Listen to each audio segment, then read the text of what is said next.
ज्ञापन दिया है, किन मांगों को लेकर के ज्ञापन दिया है? समाजवादी पार्टी के सभी विधायक, पूर्व सांसद, पूर्व विधायक और जो महानगर अध्यक्ष और जिला अध्यक्ष का एक डेलीगेशन आज जिला अधिकारी महोदय से मिला है। और इसलिए मिला है कि एसआईआर की जो प्रक्रिया चल रही है पूरे उत्तर प्रदेश के अंदर, जिस तरह पूरे उत्तर प्रदेश के अंदर एक विशेष वर्ग, खासतौर से मुस्लिम वोट को काटने के लिए झूठी फॉर्म 7 भर के दिए जा रहे हैं। फॉर्म 7 भी वो, जबकि उसका नियम ये है कि अगर मुझे किसी का वोट कटवाना है तो मैं उसको फॉर्म को अपने ही नाम से दूंगा और मैं केवल बीएलए के लिए 30 है और अगर मुझे देना है तो एक आदमी के लिए दे सकता हूं। लेकिन एक आदमी द्वारा 150-150, 200 लोगों पर जिनकी मैपिंग हो चुकी है ऑलरेडी, एसआईआर के अंदर जो ड्राफ्ट रोल आया था उस ड्राफ्ट रोल के अंदर उनके नाम हैं और नाम होने के बावजूद फिर से उनके खिलाफ आपत्ति फॉर्म 7 दिया जा रहा है। तो हमने जिलाधिकारी महोदय से यही किया कि सबसे पहले जो आपत्तियां दी गई हैं वो इसलिए गलत है कि एक आदमी की आपत्ति लगा सकता है, लेकिन वो 150-150, 200 पे फॉर्म लगाया गया है।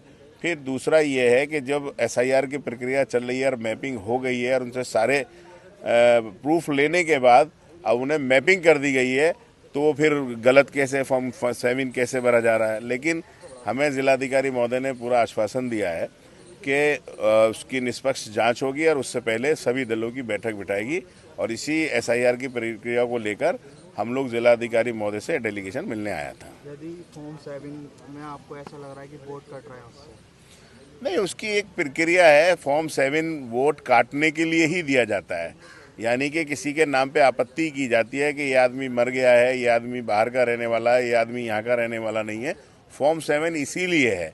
फॉर्म 7 भरने का नियम ये है कि मुझे अगर आपके नाम पे आपत्ति है तो मैं आपके नाम से भरूंगा और अपना नाम, अपना पिकी नंबर, अपना फ़ोन नंबर सब उस पर डालूंगा।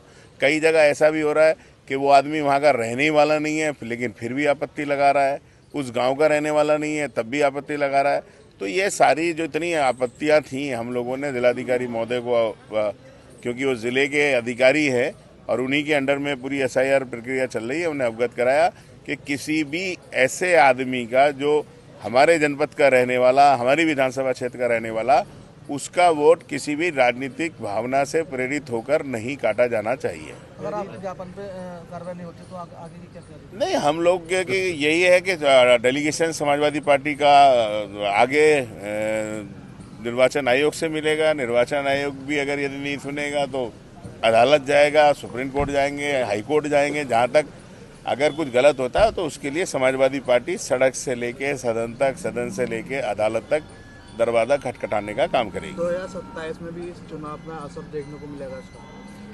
नहीं, असर ये तो एक प्रक्रिया है, सतत प्रक्रिया है जो चल रही है।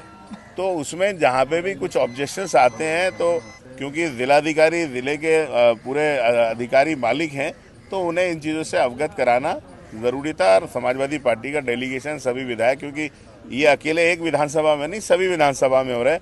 किसी विधानसभा में फॉर्म 6 एक्सेप्ट नहीं किए जा रहे, फॉर्म 6 पे प्रॉब्लम्स आ रही हैं। किसी जगह जो है लोगों की जो नोटिस दिए जा रहे हैं वो लेट दिए जा रहे हैं, क्योंकि नोटिस जब सुनवाई के लिए दिया जा रहा है तो उसे समय मिलना चाहिए। तो ये सारी समस्याओं को लेकर जिलाधिकारी महोदय से समाजवादी पार्टी का एक प्रतिनिधिमंडल मिला था।